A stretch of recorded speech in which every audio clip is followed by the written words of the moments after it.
ਅੱਜ ਅੰਮ੍ਰਿਤ ਵੇਲੇ ਗੁਰਦੇਵ ਪਿਤਾ ਜੀ ਨੇ ਜੋ ਪਾਵਨ ਹੁਕਮਨਾਮਾ ਬਖਸ਼ਿਸ਼ ਕੀਤਾ ਹੈ, ਇਹ ਪਾਵਨ ਸ਼ਬਦ ਧੰਨ ਸਾਹਿਬ ਸ੍ਰੀ ਗੁਰੂ ਰਾਮਦਾਸ ਜੀ ਦਾ ਉਚਾਰਨ ਕੀਤਾ ਹੋਇਆ ਸੂਹੀ ਰਾਗ ਅੰਦਰ ਆਦਿ ਸ੍ਰੀ ਗੁਰੂ ਗ੍ਰੰਥ ਸਾਹਿਬ ਜੀ ਦੇ ਪਾਵਨ ਅੰਗ 736 ਤੇ ਅੰਕਿਤ ਹੈ। ਇਸ ਸੰਸਾਰ ਵੱਲ ਜਦੋਂ ਅਸੀਂ ਝਾਤ ਮਾਰਦੇ ਹਾਂ ਤਾਂ ਇਸ ਸੰਸਾਰ ਅੰਦਰ ਧਰਤੀ ਹੈ, ਸੂਰਜ ਹੈ, ਚੰਦਰਮਾ ਹੈ, ਗ੍ਰਹਿ ਨਕਸ਼ਤਰ ਤਾਰੇ ਸਿਆਰੇ ਸਿਤਾਰੇ ਨੇ, ਅਨੰਤ ਖੰਡ ਮੰਡਲ ਬ੍ਰਹਿਮੰਡ ਨੇ, ਅਨੰਤ ਆਕਾਸ਼ ਗੰਗਾਵਾਂ ਨੇ। ਇਸ ਫੈਲੇ ਹੋਏ ਸੰਸਾਰ ਦਾ ਅੰਤ ਨਹੀਂ ਪਾਇਆ ਜਾਂਦਾ। ਇਸ ਸੰਸਾਰ ਅੰਦਰ ਅਨੰਤ ਕਿਸਮ ਦੇ ਫਲ ਨੇ, ਫੁੱਲ ਨੇ, ਅਨੇਕਾਂ ਕਿਸਮ ਦੀਆਂ ਖਣਿਜ ਪਦਾਰਥ ਨੇ, ਜੀਵ ਜੰਤ ਨੇ। ਯਾਨੀ ਕੋਈ ਵੀ ਐਸੀ ਸ਼ੈ ਨਹੀਂ ਜੋ ਮਨੁੱਖ ਨੂੰ ਸੁੱਖ ਵਾਸਤੇ ਚਾਹੀਦੀ ਹੋਵੇ ਤੇ ਉਹ ਇਸ ਜਗਤ ਵਿੱਚ ਨਾ ਹੋਵੇ। ਭਾਵ ਇੱਥੇ ਹਰ ਸ਼ੈ ਹੈ ਔਰ ਬਹੁਤ ਬਹੁਤ ਹੈ। ਫਿਰ ਮਨੁੱਖ ਦੇ ਕੋਲ ਧੀਆਂ ਪੁੱਤਰ, ਜ਼ਮੀਨ ਜਾਇਦਾਦ, ਧਨ ਦੌਲਤ, ਸੁੱਖਾਂ ਦੇ ਜੋ ਸਾਧਨ ਨੇ, ਸਰੀਰਕ ਲੋੜਾਂ ਦੇ ਸਾਧਨ ਨੇ, ਉਹ ਸਾਰੇ ਇਹਦੇ ਕੋਲ ਮੌਜੂਦ ਨੇ। ਪਰ ਫਿਰ ਵੀ ਅਸੀਂ ਦੇਖਦੇ ਹਾਂ ਇੰਨਾ ਕੁਝ ਹੋਣ ਦੇ ਬਾਵਜੂਦ ਵੀ ਮਨੁੱਖੀ ਜ਼ਿੰਦਗੀ ਦੇ ਅੰਦਰ ਦੁੱਖ ਔਰ ਚਿੰਤਾਵਾਂ ਨੇ। ਬਹੁਤਾਤ ਗਿਣਤੀ ਵਿੱਚ, ਚੰਦ ਲੋਕਾਂ ਨੂੰ ਛੱਡ ਕੇ ਬਹੁਤਾਤ ਗਿਣਤੀ ਚਿੰਤਾ ਵਿੱਚ ਹੈ। ਚਿੰਤਤ ਹੀ ਦੀਸੈ ਸਭ ਕੋਇ। ਔਰ ਇੱਥੇ ਗਰੀਬ ਤਾਂ ਦੁਖੀ ਹੈ ਹੀ ਹੈ, ਇੱਥੇ ਬਹੁਤ ਵੱਡੇ ਵੱਡੇ ਅਮੀਰ ਵੀ ਦੁਖੀ ਨੇ। ਵੱਡੇ ਵੱਡੇ ਜੋ ਦੀਸੈ ਲੋਗ ਤਿੰਨ ਕੋ ਵਿਆਪੈ ਚਿੰਤਾ ਰੋਗ, ਉਹ ਵੀ ਚਿੰਤਾ ਰੋਗ ਦੇ ਗ੍ਰਸੇ ਹੋਏ ਨੇ। ਇੱਥੇ ਕੇਵਲ ਅਮੀਰ ਔਰ ਬਾਦਸ਼ਾਹਾਂ ਦੀ ਗੱਲ ਨਹੀਂ। ਜਦੋਂ ਇਸ ਦੁਨੀਆ ਵੱਲ ਦੇਖਦੇ ਹਾਂ ਤਾਂ ਇਸ ਦੁਨੀਆ ਵਿੱਚ ਭਾਈ ਉਹ ਵੀ ਲੋਕ ਦੁਖੀ ਵੇਖੇ ਜਾ ਸਕਦੇ ਨੇ ਜਿਨ੍ਹਾਂ ਨੂੰ ਲੋਕਾਂ ਨੇ ਅਵਤਾਰ ਕਰਕੇ ਪੂਜਿਆ। ਗੁਰਦੇਵ ਦਾ ਪਾਵਨ ਬਚਨ ਹੈ, ਸਹੰਸਰ ਦਾਨ ਦੇ ਇੰਦਰ ਰੋਆਇਆ, ਪਰਸਰਾਮ ਰੋਵੇ ਕਰ ਆਇਆ, ਅਜੈ ਸਰੋਵੇ ਭੀਖਿਆ ਖਾਏ, ਐਸੀ ਦਰਗਾਹ ਮਿਲੇ ਸਜਾਏ। ਯਾਨੀ ਸੰਸਾਰ ਦੇ ਅੰਦਰ ਬੰਦਾ ਦੁਖੀ ਹੈ। ਤਾਂ ਹੁਣ ਸਵਾਲ ਪੈਦਾ ਹੁੰਦਾ ਕਿ ਉਹਦੇ ਦੁੱਖ ਦਾ ਕਾਰਨ ਕੀ ਹੈ। ਜਦੋਂ ਹਰ ਸ਼ੈ ਇੱਥੇ ਬਹੁਤ ਬਹੁਤ ਮੌਜੂਦ ਹੈ ਤਾਂ ਉਹਦੇ ਦੁੱਖ ਦਾ ਕਾਰਨ ਕੀ ਹੈ। ਤਾਂ ਜਦੋਂ ਅਸੀਂ ਵੇਖਦੇ ਹਾਂ ਤਾਂ ਬੰਦੇ ਦੇ ਦੁੱਖਾਂ ਦਾ ਕਾਰਨ ਕੇਵਲ ਔਰ ਕੇਵਲ ਇਹਦੇ ਆਪਣੇ ਕੀਤੇ ਹੋਏ ਕਰਮ ਨੇ। ਤੇ ਕਰਮ ਬੰਦਾ ਕਿਵੇਂ ਕਰਦਾ ਹੈ? ਕਰਮ ਨੇ ਰੱਬੀ ਰਜ਼ਾ ਦੇ ਅੰਦਰ, ਹੁਕਮ ਤੋਂ ਬਾਹਰ ਕੁਛ ਨਹੀਂ ਹੈ। ਇਸ ਜਗਤ ਅੰਦਰ ਇੱਕ ਹੁਕਮ ਵਰਤ ਰਿਹਾ ਹੈ ਰੱਬ ਦਾ। ਹੁਕਮੇ ਅੰਦਰ ਸਭ ਕੋ, ਬਾਹਰ ਹੁਕਮ ਨਾ ਕੋਏ, ਨਾਨਕ ਹੁਕਮੇ ਜੀ ਬੁਝੈ, ਤਾਂ ਹਉਮੈ ਕਹਿ ਨਾ ਕੋਏ। ਹੁਕਮ ਰਜ਼ਾ ਔਰ ਭਾਣੇ ਦੇ ਅੰਦਰ ਪੂਰੀ ਦੁਨੀਆ, ਪੂਰੀ ਕਾਇਨਾਤ ਕੰਮ ਕਰ ਰਹੀ ਹੈ। ਤਾਂ ਹੁਕਮ ਦਾ ਮਤਲਬ ਸਿਸਟਮ ਹੈ। ਹੁਕਮ ਦਾ ਮਤਲਬ ਲਾ ਆਫ ਨੇਚਰ, ਜੋ ਕੁਦਰਤੀ ਨਿਯਮ ਨੇ, ਜੋ ਸਿਸਟਮ ਹੈ, ਉਹਦੇ ਅੰਦਰ ਹੀ ਸੁੱਖ ਨੇ ਔਰ ਉਹਦੇ ਅੰਦਰ ਹੀ ਦੁੱਖ ਨੇ। ਸੁੱਖਾਂ ਔਰ ਦੁੱਖਾਂ ਦਾ ਰਾਜ ਹੁਕਮ ਦੇ ਅੰਦਰ, ਸਿਸਟਮ ਦੇ ਅੰਦਰ ਕੀਤੇ ਹੋਏ ਕਰਮ ਨੇ। ਕੁਝ ਕਰਮ ਐਸੇ ਨੇ ਜੋ ਸਾਡੀ ਜ਼ਿੰਦਗੀ ਅੰਦਰ ਸੁੱਖ ਪੈਦਾ ਕਰਦੇ ਨੇ, ਇਹ ਨਿਯਮ ਹੈ ਦੁਨੀਆ ਦਾ। ਤੇ ਕੁਝ ਕਰਮ ਐਸੇ ਨੇ ਜੋ ਨੇਮਾਂ ਦੇ ਉਲਟ ਕੀਤੇ ਜਾਂਦੇ ਨੇ, ਉਹ ਸਾਡੇ ਜੀਵਨ ਦੇ ਅੰਦਰ ਦੁੱਖ ਪੈਦਾ ਕਰਦੇ ਨੇ। ਤਾਂ ਆਓ ਵਿਚਾਰ ਕਰਨ ਦਾ ਯਤਨ ਕਰੀਏ ਕਿ ਕਿਵੇਂ ਸਾਡੀ ਜ਼ਿੰਦਗੀ ਦੇ ਅੰਦਰ ਸੁੱਖ ਪੈਦਾ ਹੋ ਸਕਦੇ ਨੇ, ਕਿਵੇਂ ਸਾਡੇ ਜੀਵਨ ਅੰਦਰ ਖੁਸ਼ਹਾਲੀ ਆ ਸਕਦੀ ਹੈ, ਕਿਵੇਂ ਅਸੀਂ ਆਪਣੇ ਕਰਮਾਂ ਨੂੰ ਬਦਲ ਸਕਦੇ ਹਾਂ, ਆਪਣੀਆਂ ਹਾਰਾਂ ਨੂੰ ਜਿੱਤਾਂ ਵਿੱਚ ਤਬਦੀਲ ਕਰ ਸਕਦੇ ਹਾਂ, ਆਪਣੇ ਦੁੱਖਾਂ ਨੂੰ ਸੁੱਖਾਂ ਵਿੱਚ ਕਨਵਰਟ ਕਰ ਸਕਦੇ ਹਾਂ ਔਰ ਆਪਣੇ ਰੋਣਿਆਂ ਨੂੰ ਹਾਸਿਆਂ ਦੇ ਵਿੱਚ ਤਬਦੀਲ ਕਰ ਸਕਦੇ ਹਾਂ। ਐਸਾ ਕਿਵੇਂ ਹੋਏਗਾ? ਗੁਰਦੇਵ ਨੇ ਇਸ ਪਾਵਨ ਸ਼ਬਦ ਰਾਹੀਂ ਸਮਝਾਇਆ ਹੈ। ਔਰ ਅਸੀਂ ਦੁਖੀ ਔਰ ਅਸ਼ਾਂਤ ਕਿਉਂ ਹਾਂ?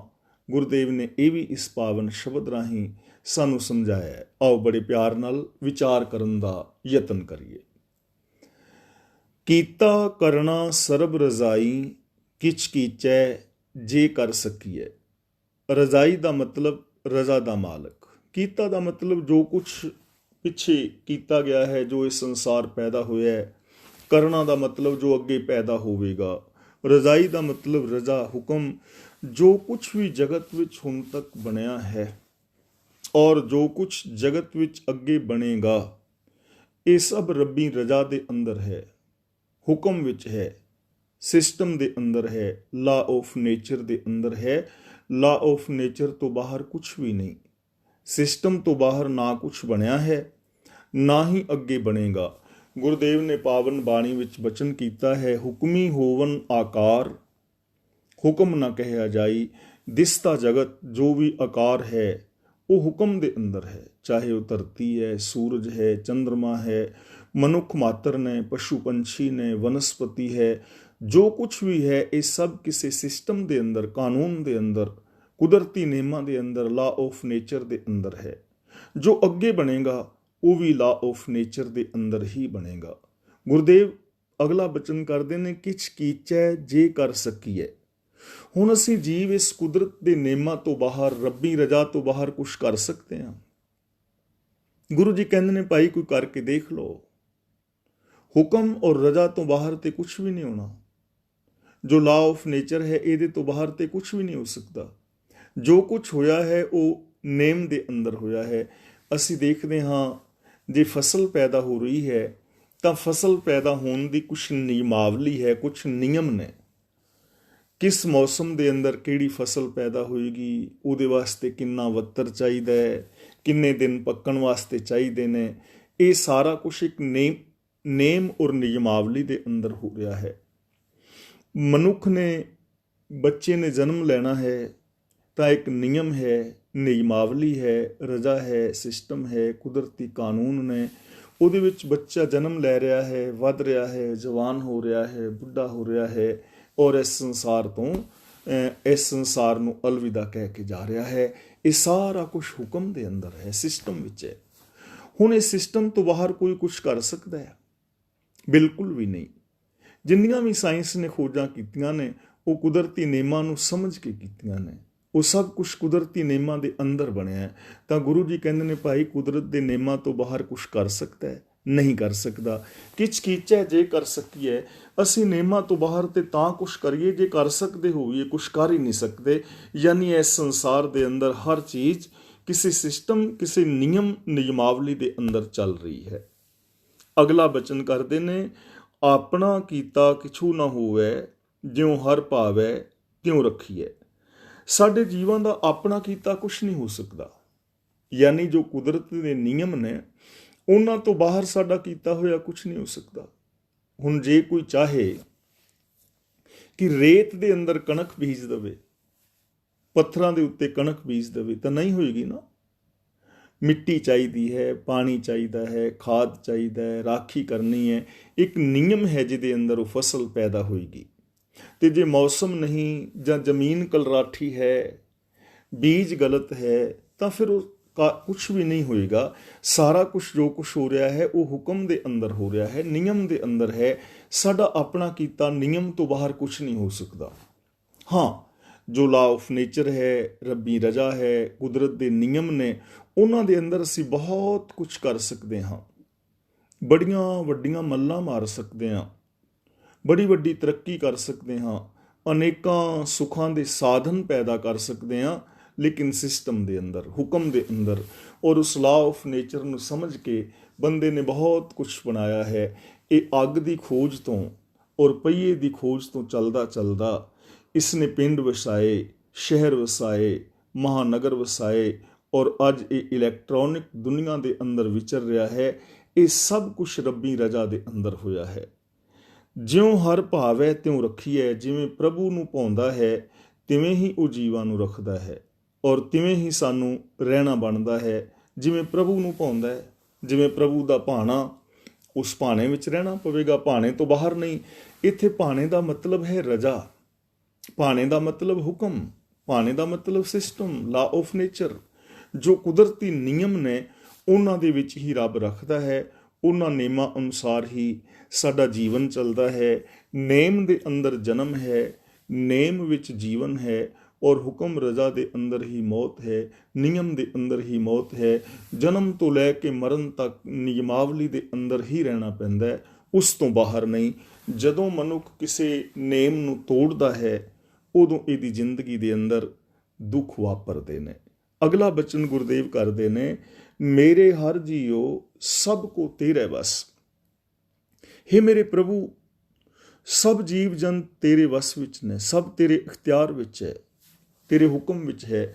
जीव जंत जो निक्की जी कीड़ी तो लैके ਵੱਡੇ ਸਾਰੇ ਹਾਥੀ ਤੱਕ, ਜੋ ਵੀ ਬੈਕਟੀਰੀਆ ਦਿਸਦਾ ਅਣਦਿਸਦਾ ਜਗਤ ਹੈ, ਦਿਸਦੇ ਅਣਦਿਸਦੇ ਜੀਵ ਜੰਤ ਨੇ, ਅਨੰਤ ਫੈਲਿਆ ਹੋਇਆ ਬ੍ਰਹਿਮੰਡ ਯੂਨੀਵਰਸ ਹੈ, ਇਹ ਸਭ ਤੇਰੇ ਹੁਕਮ ਦੇ ਵਿੱਚ ਹੈ, ਇਹ ਤੇਰੇ ਵੱਸ ਦੇ ਵਿੱਚ ਹੈ। ਭਾਵ ਇਹ ਸਾਰਾ ਕੁਛ ਕਿਸੇ ਨਿਯਮਾਵਲੀ ਦੇ ਅੰਦਰ ਕੰਮ ਕਰ ਰਿਹਾ ਹੈ। ਚਾਹੇ ਧਰਤੀ ਸੂਰਜ ਦੇ ਦੁਆਲੇ ਘੁੰਮ ਰਹੀ ਹੈ, ਚੰਦਰਮਾ ਧਰਤੀ ਦੇ ਦੁਆਲੇ ਘੁੰਮ ਰਿਹਾ ਹੈ, ਅਨੇਕ ਇੱਥੇ ਆਕਾਸ਼ ਗੰਗਾਵਾਂ ਭੂਆਂ ਟੱਲੀਆਂ ਲੈ ਰਹੀਆਂ ਨੇ, ਤਾਂ ਇਹ ਸਭ ਕੁਛ ਕਿਸੇ ਨਿਯਮ ਦੇ ਅੰਦਰ ਹੈ। ਸਰਦੀ, ਗਰਮੀ, ਬਸੰਤ, ਬਰਸਾਤ, ਇਹ ਸਭ ਰੁੱਤਾਂ ਨੇਮ ਔਰ ਨਿਯਮਾਵਲੀ ਦੇ ਅੰਦਰ ਨੇ।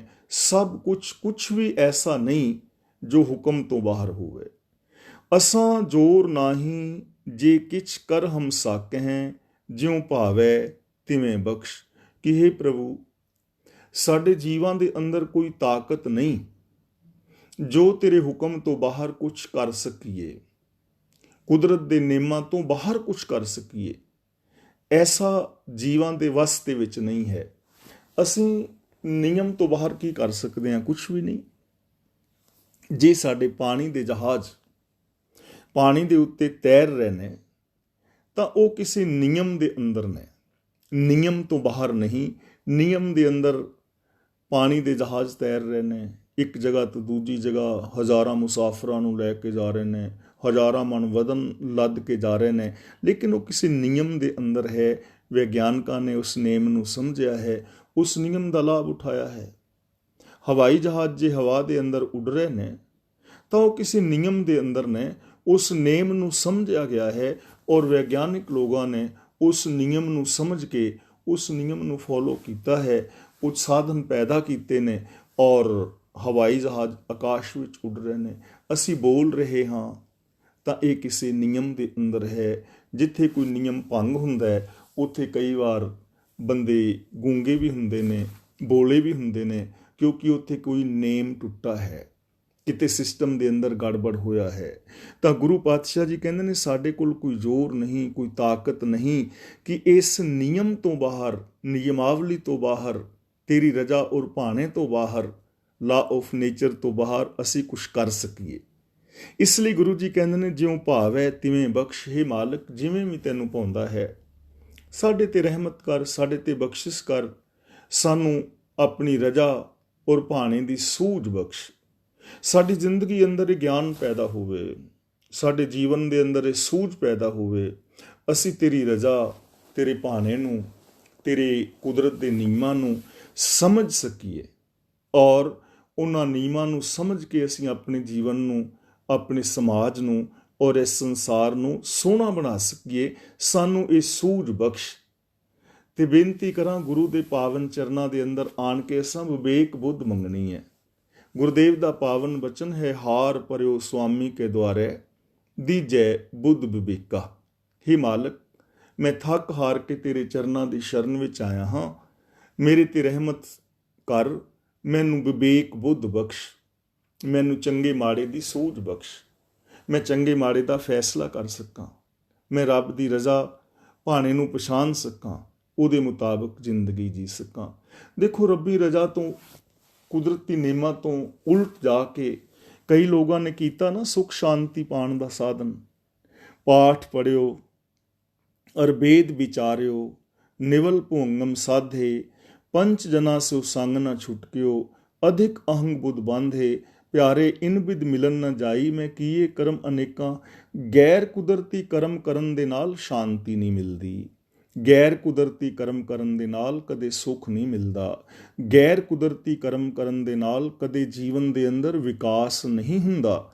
ਇਸ ਲਈ ਜ਼ਰੂਰਤ ਹੈ ਕਿ ਨਿਯਮਾਂ ਨੂੰ ਸਮਝ ਕੇ ਉਸ ਰਜ਼ਾ ਭਾਣੇ ਮੁਤਾਬਕ ਜ਼ਿੰਦਗੀ ਜੀਵੀ ਜਾਏ।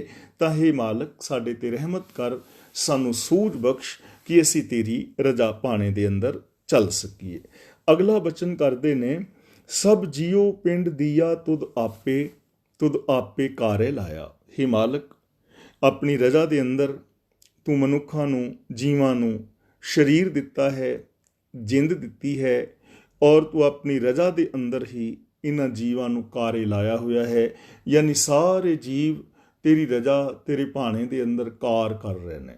ਔਰ ਇਹ ਸਾਰਾ ਕੁਛ ਜੋ ਮਿਲਿਆ ਹੈ, ਚਾਹੇ ਸਰੀਰ ਮਿਲੀ, ਜਿੰਦ ਮਿਲਿਆ, ਇਹ ਭਾਣੇ ਵਿੱਚ ਹੈ, ਇਹ ਸਿਸਟਮ ਵਿੱਚ ਹੈ, ਲਾ ਆਫ ਨੇਚਰ ਅਨੁਸਾਰ ਹੈ, ਕੁਦਰਤ ਅਨੁਸਾਰ ਹੈ, ਕੁਦਰਤ ਦੇ ਨਿਯਮਾਂ ਅਨੁਸਾਰ ਇਹ ਸਾਰਾ ਕੁਛ ਮਿਲਿਆ ਹੈ। ਔਰ ਕੁਦਰਤੀ ਨਿਯਮਾਂ ਦੇ ਅੰਦਰ ਹੀ ਜੀਵ ਜੰਤ ਕਾਰਜਸ਼ੀਲ ਨੇ, ਕੁਦਰਤੀ ਨਿਯਮਾਂ ਦੇ ਅਨੁਸਾਰ ਹੀ ਇਹ ਜ਼ਿੰਦਗੀ ਚੱਲ ਰਹੀ ਹੈ। ਤਾਂ ਤੇਰੀ ਰਜ਼ਾ ਦੇ ਅੰਦਰ ਸਾਰਾ ਕੁਛ ਪੈਦਾ ਹੋਇਆ ਹੈ। ਰਜ਼ਾ ਅੰਦਰ ਤੂੰ ਸਰੀਰ ਦਿੱਤਾ ਹੈ, ਜਿੰਦ ਦਿੱਤੀ ਹੈ, ਜਾਨ ਦਿੱਤੀ ਹੈ, ਔਰ ਮਨੁੱਖ ਨੂੰ ਦਿਮਾਗ ਦਿੱਤਾ ਹੈ। ਔਰ ਇਸ ਰਜ਼ਾ ਦੇ ਅੰਦਰ, ਨਿਯਮ ਦੇ ਅੰਦਰ ਹੀ ਜੀਵ ਜੰਤ ਕੰਮ ਕਰ ਰਹੇ ਨੇ। ਅਗਲਾ ਬਚਨ ਗੁਰਦੇਵ ਪਾਤਸ਼ਾਹ ਕਰਦੇ ਨੇ, ਜੇਹਾ ਤੂੰ ਹੁਕਮ ਕਰੈਂ ਤੇਹੇ ਕੋ ਕਰਮ ਕਮਾਵੈ, ਜੇਹਾ ਤੁਧ ਧੁਰ ਲਿਖ ਪਾਇਆ। ਤੁਧ ਧੁਰ ਲਿਖ ਪਾਇਆ ਦਾ ਮਤਲਬ ਕਿ ਤੂੰ ਧੁਰ ਤੋਂ ਹੀ ਲੇਖ ਲਿਖਿਆ ਹੈ। ਤੇ ਲੇਖ ਦਾ ਮਤਲਬ ਇਹ ਨਹੀਂ ਕਿ ਕੱਲੇ ਕੱਲੇ ਦੇ ਮੱਥੇ ਤੇ ਲਿਖਿਆ ਹੈ। ਲੇਖ ਦਾ ਮਤਲਬ ਹੈ ਕਿ ਰਜ਼ਾ, ਲੇਖ, ਰਜ਼ਾ, ਭਾਣਾ, ਇਹਦਾ ਮਤਲਬ ਸਿਸਟਮ, ਲਾ ਆਫ ਨੇਚਰ। ਜਦੋਂ ਤੋਂ ਇਹ ਸੰਸਾਰ ਪੈਦਾ ਹੋਇਆ ਹੈ, ਉਦੋਂ ਤੋਂ ਹੀ ਨਿਯਮਾਵਲੀ ਵੀ ਤੁਰੀ ਆਉਂਦੀ ਹੈ, ਹੁਕਮ ਤੁਰਿਆ ਆਉਂਦਾ ਹੈ, ਰਜ਼ਾ ਤੁਰੀ ਆਉਂਦੀ ਹੈ। ਇਸੇ ਨੂੰ ਕਹਿੰਦੇ ਨੇ ਧੁਰ ਲਿਖ ਪਾਇਆ। ਧੁਰ ਦਾ ਮਤਲਬ ਸ਼ੁਰੂ ਤੋਂ, ਜਦੋਂ ਤੋਂ ਜਗਤ ਹੋਂਦ ਵਿੱਚ ਆਇਆ ਹੈ, ਉਦੋਂ ਤੋਂ ਕੁਦਰਤੀ ਨਿਯਮ ਵੀ ਤੁਰੇ ਆਉਂਦੇ ਨੇ ਕਿ ਜਿਹੋ ਜੇ ਤੂੰ ਹੁਕਮ ਕਰਦਾ ਹੈ, ਉਹੋ ਜਿਹਾ ਹੀ ਕਰਮ ਬੰਦਾ ਕਰਦਾ ਹੈ। ਯਾਨੀ ਰਜ਼ਾ ਦੇ ਅੰਦਰ, ਹੁਕਮ ਦੇ ਅੰਦਰ ਹੀ ਹਰ ਕੰਮ ਹੋ ਰਿਹਾ ਹੈ, ਹੁਕਮ ਤੋਂ ਬਾਹਰ ਨਹੀਂ। ਜਿਵੇਂ ਸ਼ਾਕਾਹਾਰੀ ਜੀਵ ਜੰਤ ਨੇ ਤਾਂ ਉਸ ਨਿਯਮਾਵਲੀ ਦੇ ਅੰਦਰ ਸ਼ਾਕਾਹਾਰੀ ਨੇ, ਜੇ ਕੁਛ ਮਾਸਾਹਾਰੀ ਜੀਵ ਜੰਤ ਨੇ, ਸ਼ੇਰ ਆਦਿਕ ਨੇ ਜਾਂ ਹੋਰ ਐਸੇ ਜਾਨਵਰ ਨੇ, ਤਾਂ ਉਹਨਾਂ ਦੇ ਸੁਭਾਅ ਦੇ ਵਿੱਚ ਵੈਸਾ ਹੀ ਚਲਾ ਆ ਰਿਹਾ, ਕਿਉਂਕਿ ਕੁਦਰਤੀ ਨਿਯਮ ਨੇ ਨਾ। ਨਿਯਮ ਦੇ ਅੰਦਰ ਬਸੰਤ ਬਹਾਰ ਹੈ, ਨਿਯਮ ਦੇ ਅੰਦਰ ਹੀ ਪਤਝੜ ਹੈ, ਕੁਦਰਤੀ ਨਿਯਮ ਨੇ ਨਾ। ਆਟੋਮੈਟਿਕਲੀ ਜਿਵੇਂ ਜਿਵੇਂ ਸਰਦੀ ਆਉਂਦੀ ਹੈ, ਪਤਝੜ ਆ ਜਾਂਦੀ ਹੈ, ਰੁੱਖਾਂ ਦੇ ਉੱਤੋਂ ਪੱਤੇ ਝੜ ਜਾਂਦੇ ਨੇ, ਫੁੱਲ ਔਰ ਫਲ ਗਾਇਬ ਹੋ ਜਾਂਦੇ ਨੇ, ਔਰ ਰੁੱਖਾਂ ਦਾ ਸਿਰਫ ਇੱਕ ਢਾਂਚਾ ਰਹਿ ਜਾਂਦਾ ਹੈ। ਇਹ ਨਿਯਮ ਦੇ ਅੰਦਰ ਹੈ। ਤੇ ਜਿਵੇਂ ਜਿਵੇਂ ਮੌਸਮ ਬਦਲਦਾ ਹੈ, ਹੌਲੇ ਹੌਲੇ ਉਹਨਾਂ ਰੁੱਖਾਂ ਦੇ ਵਿੱਚ ਨਵੇਂ ਪੱਤੇ ਫੁੱਲਦੇ ਨੇ, ਨਵੇਂ ਜੀਵਨ ਦਾ ਸੰਚਾਰ ਹੁੰਦਾ ਹੈ, ਬਸੰਤ ਬਹਾਰ ਆਉਂਦੀ ਹੈ, ਰੁੱਖ ਫਲਾਂ ਫੁੱਲਾਂ ਪੱਤੀਆਂ ਦੇ ਨਾਲ ਲੱਦ ਜਾਂਦੇ ਨੇ, ਚਾਰ ਚੁਫੇਰੇ ਸੁੰਦਰਤਾ ਹੀ ਸੁੰਦਰਤਾ ਫੈਲ ਜਾਂਦੀ ਹੈ। ਇਹ ਨਿਯਮ ਦੇ ਅੰਦਰ ਹੈ, ਨਿਯਮ ਤੋਂ ਬਾਹਰ ਨਹੀਂ, ਆਟੋਮੈਟਿਕਲੀ ਇਹ ਹੋ ਰਿਹਾ ਹੈ। ਨਿੱਕਾ ਜਿਹਾ ਬੀਜ ਧਰਤੀ ਵਿੱਚ ਡਿੱਗਦਾ ਹੈ, ਨਿਯਮਾਵਲੀ ਦੇ ਅੰਦਰ ਉਹ ਬੀਜ ਫਟਦਾ ਹੈ, ਉਹਦੇ ਤੋਂ ਦੋ ਅੰਕੁਰ ਨਿਕਲਦੇ ਨੇ, ਇੱਕ ਜ਼ਮੀਨ ਦੇ ਅੰਦਰ ਨੂੰ ਵੱਧਦਾ ਹੈ ਔਰ ਇੱਕ ਜ਼ਮੀਨ ਤੋਂ ਉਤਾਂ ਨੂੰ ਵੱਧਦਾ। ਥੱਲੇ ਵਾਲਾ ਅੰਕੁਰ ਜੜ੍ਹਾਂ ਬਣ ਜਾਂਦਾ ਹੈ, ਉਤਲਾ ਅੰਕੁਰ ਹੌਲੇ ਹੌਲੇ ਤਣਾ, ਟਹਿਣੇ, ਟਹਿਣੀਆਂ, ਪੱਤੇ ਬਣ ਜਾਂਦਾ ਹੈ, ਤੇ ਉਹਦੇ ਉੱਤੇ ਫੁੱਲ ਔਰ ਫਲ ਆਦਿਕ ਲੱਗਦੇ ਨੇ। ਇਹ ਸਭ ਕੁਛ ਨਿਯਮ ਦੇ ਅੰਦਰ ਹੋ ਰਿਹਾ ਹੈ। ਸਮੁੰਦਰ ਵਿੱਚੋਂ ਪਾਣੀ ਭਾਫ ਬਣ ਕੇ ਉੱਡ ਰਿਹਾ ਹੈ, ਅੱਗੇ ਜਾ ਕੇ ਪਹਾੜਾਂ ਵੱਲ ਬਰਸ ਰਿਹਾ ਹੈ, ਉਹ ਪਾਣੀ ਵਾਪਸ ਸਮੁੰਦਰ ਵਾਲੇ ਪਾਸੇ ਨੂੰ ਜਾ ਰਿਹਾ ਹੈ। ਯਾਨੀ ਇਹ ਸਾਰਾ ਜੋ ਕਾਇਨਾਤ ਹੈ, ਇੱਕ ਨਿਯਮ ਦੇ ਅੰਦਰ ਸਾਰਾ ਕੁਛ ਚੱਲੀ ਜਾ ਰਿਹਾ ਹੈ। ਔਰ ਇਹ ਧੁਰ ਤੋਂ, ਧੁਰ ਦਾ ਮਤਲਬ ਜਦੋਂ ਤੋਂ ਲੈ ਕੇ ਇਹ ਜਗਤ ਹੋਂਦ ਵਿੱਚ ਆਇਆ ਹੈ, ਇਹ ਸੰਸਾਰ ਉਸੇ ਤਰ੍ਹਾਂ ਹੀ ਕਰਮ ਕੀਤੀ ਜਾ ਰਿਹਾ ਹੈ। ਅਗਲਾ ਬਚਨ ਕਰਦੇ ਨੇ, ਪੰਚ ਤਤ ਕਰ ਤੁਧ ਸ੍ਰਿਸ਼ਟ ਸਭ ਸਾਜੀ, ਕੋਈ ਛੇਵਾਂ ਕਰਿਓ ਜੇ ਕਿਛ ਕੀਤਾ ਹੋਵੇ। हे ਪ੍ਰਭੂ, ਤੂੰ ਪੰਜ ਤੱਤ ਬਣਾ ਕੇ ਸਾਰੀ ਇਸ ਦੁਨੀਆ ਪੈਦਾ ਕੀਤੀ ਹੈ। ਪੰਜ ਮੇਨ ਤੱਤ ਜਿਹੜੇ ਨੇ, ਹਵਾ ਹੈ, ਪਾਣੀ ਹੈ, ਧਰਤੀ ਹੈ, ਅੱਗ ਹੈ, ਆਕਾਸ਼ ਹੈ, ਇਹ ਮੇਨ ਮੁੱਖ ਵੱਡੇ ਵੱਡੇ ਪੰਜ ਤੱਤ ਨੇ। ਤੇ ਇਹਨਾਂ ਪੰਜਾਂ ਤੱਤਾਂ ਦੇ ਅਧੀਨ ਹੀ ਸਾਰੀ ਸ੍ਰਿਸ਼ਟੀ ਕੰਮ ਕਰ ਰਹੀ ਹੈ। ਸਾਰੀ ਸ੍ਰਿਸ਼ਟੀ ਦੀ ਰਚਨਾ ਇਹਨਾਂ ਪੰਜਾਂ ਤੱਤਾਂ ਤੋਂ ਹੋਈ ਹੈ। ਇਹ ਹੁਕਮ ਦੇ ਅੰਦਰ ਹੈ, ਇਹ ਰਜ਼ਾ ਦੇ ਅੰਦਰ ਹੈ, ਇਹ ਨਿਯਮਾਵਲੀ ਦੇ ਅੰਦਰ ਹੈ, ਲਾ ਆਫ ਨੇਚਰ ਮੁਤਾਬਿਕ ਹੈ। ਇਹ ਸਾਰਾ ਕੁਛ ਪੰਜਾਂ ਤੱਤਾਂ ਤੋਂ ਬਣਿਆ ਹੈ। ਗੁਰੂ ਜੀ ਕਹਿੰਦੇ ਨੇ, ਭਾਈ ਜੇ ਕੋਈ ਨਹੀਂ ਮੰਨਦਾ ਕਿ ਹੁਕਮ ਜਗਤ ਵਿੱਚ ਵਰਤ ਰਿਹਾ ਹੈ, ਕਿਸੇ ਸਿਸਟਮ ਦੇ ਅੰਦਰ ਇਹ ਚੀਜ਼ ਕੰਮ ਕਰ ਰਹੀ ਹੈ, ਜੇ ਕੋਈ ਇਹ ਚੀਜ਼ ਨਹੀਂ ਮੰਨਦਾ ਤਾਂ ਕੋਈ ਛੇਵਾਂ ਕਰਿਓ ਜੇ ਕਿਛ ਕੀਤਾ ਹੋਵੇ। ਜੇ ਹੁਕਮ ਤੋਂ ਬਾਹਰ ਕੁਛ ਹੋ ਸਕਦਾ ਹੈ ਤਾਂ ਕੋਈ ਛੇਵਾਂ ਤੱਤ ਬਣਾ ਕੇ ਵੇਖ ਲਓ, ਛੇਵਾਂ ਤੱਤ ਬਣਾ ਕੇ ਵੇਖ ਲਓ। ਜੇ ਕਿਸੇ ਵਿੱਚ ਕੋਈ ਐਸੀ ਤਾਕਤ ਹੈ, ਜਿਹੜੇ ਲੋਕ ਕਹਿੰਦੇ ਨੇ ਕਿ ਫਲਾਂ ਬੰਦਾ ਕਰਾਮਾਤੀ ਹੈ, ਕਰਾਮਾਤ ਕਰ ਸਕਦਾ ਹੈ, ਤਾਂ ਭਾਈ ਉਹ ਛੇਵਾਂ ਤੱਤ ਬਣਾ ਕੇ ਵੇਖ ਲੈ। ਜਿਹੜੇ ਪੰਜ ਤੱਤ ਨੇ, ਇਹਨਾਂ ਪੰਜਾਂ ਤੱਤਾਂ ਤੋਂ ਇਲਾਵਾ ਕੋਈ ਛੇਵਾਂ ਤੱਤ ਪੈਦਾ ਕਰੇ ਇਸ ਦੁਨੀਆ ਤੋਂ ਕੁਛ ਵੀ ਲੈ ਤੋਂ ਬਿਨਾ ਆਪਣੇ ਕਿਸੇ ਮੰਤਰ ਜੰਤਰ ਨਾਲ, ਆਪਣੀ ਕਿਸੇ ਆਤਮਕ ਸ਼ਕਤੀ ਦੇ ਨਾਲ ਕੁਛ ਨਵੀਂ ਧਰਤੀ ਬਣਾ ਕੇ ਵੇਖ ਲਵੇ ਕਿਸੇ ਹੋਰ ਕਿਸਮ ਦੀ, ਜਾਂ ਕੋਈ ਹੋਰ ਸ਼ੈ ਪੈਦਾ ਕਰ ਲਵੇ।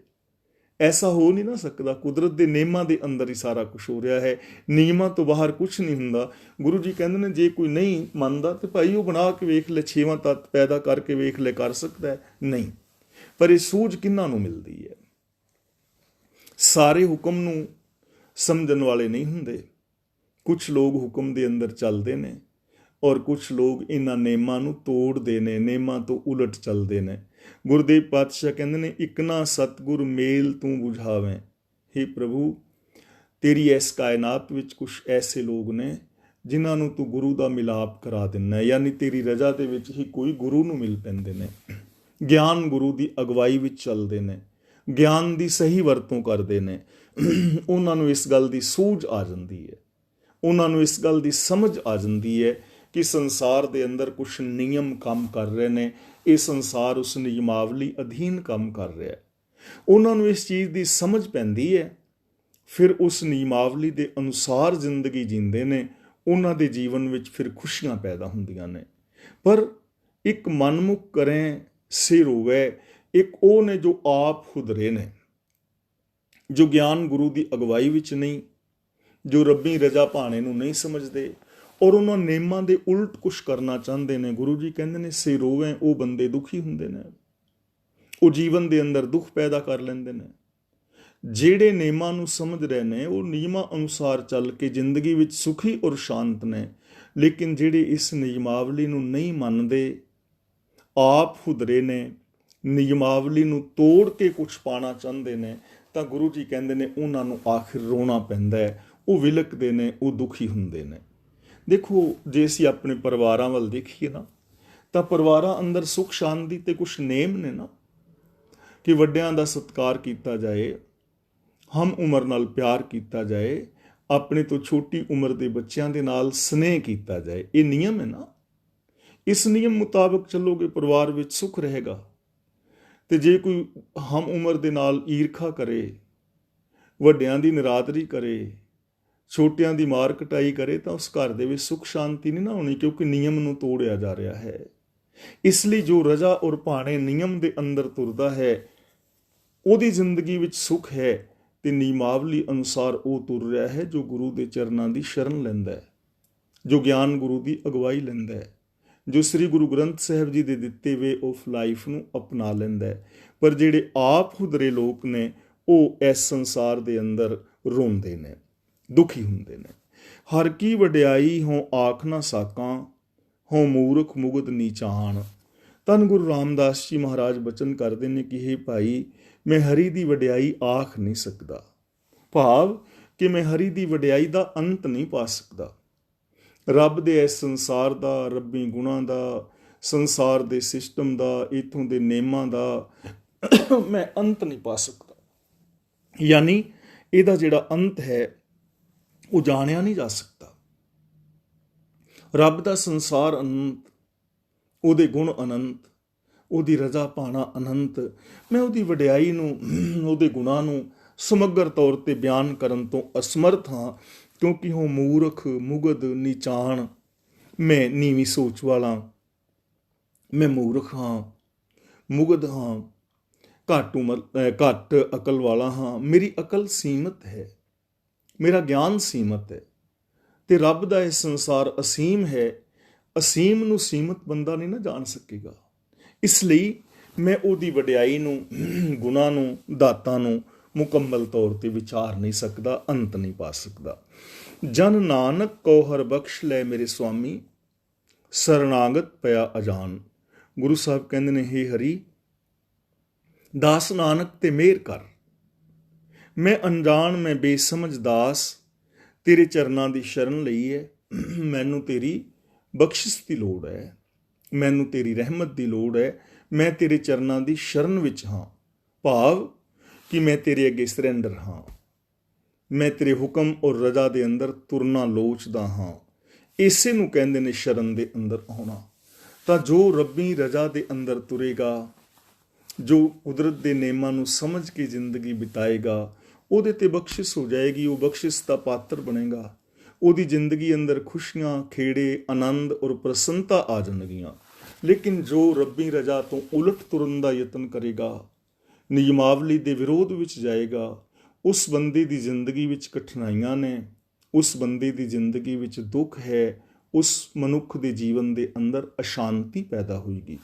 ਤਾਂ ਭਾਈ ਜੇ ਅਸੀਂ ਚਾਹੁੰਦੇ ਹਾਂ ਕਿ ਸਾਡੇ ਵੀ ਦੁੱਖ ਖਤਮ ਹੋਣ, ਅਸੀਂ ਵੀ ਜਿੱਤੀਏ, ਅਸੀਂ ਸਫਲ ਹੋਈਏ, ਆਤਮਿਕ ਜੀਵਨ ਮਾਣੀਏ, ਜੀਵਨ ਮੁਕਤੀ ਦਾ ਆਨੰਦ ਮਾਣੀਏ, ਤਾਂ ਸਾਨੂੰ ਵੀ ਚਾਹੀਦਾ ਹੈ ਕਿ ਅਸੀਂ ਰੱਬੀ ਰਜ਼ਾ ਦੇ ਅੰਦਰ ਤੁਰੀਏ, ਗੁਰੂ ਪਾਤਸ਼ਾਹ ਜੀ ਦੀ ਪਾਵਨ ਬਾਣੀ ਨੂੰ ਆਪ ਪੜ੍ਹੀਏ, ਗੁਰਬਾਣੀ ਦੀ ਵਿਚਾਰ ਆਪ ਕਰੀਏ ਔਰ ਗੁਰਬਾਣੀ ਦੇ ਦੱਸੇ ਰਾਹਾਂ 'ਤੇ ਚੱਲ ਕੇ ਰੱਬੀ ਰਜ਼ਾ ਨੂੰ ਸਮਝ ਕੇ ਉਸ ਮੁਤਾਬਕ ਜੀਵਨ ਜੀ ਕੇ ਤਾਂ ਅਸੀਂ ਵੀ ਆਪਣੇ ਦੁੱਖਾਂ ਨੂੰ ਸੁੱਖਾਂ ਵਿੱਚ ਬਦਲ ਸਕਦੇ ਹਾਂ, ਅਸੀਂ ਵੀ ਆਪਣੀਆਂ ਹਾਰਾਂ ਨੂੰ ਜਿੱਤਾਂ ਵਿੱਚ ਬਦਲ ਸਕਦੇ ਹਾਂ, ਸਾਡੀਆਂ ਵੀ ਚਿੰਤਾਵਾਂ ਖੁਸ਼ੀਆਂ ਦੇ ਅੰਦਰ ਤਬਦੀਲ ਹੋ ਸਕਦੀਆਂ ਨੇ।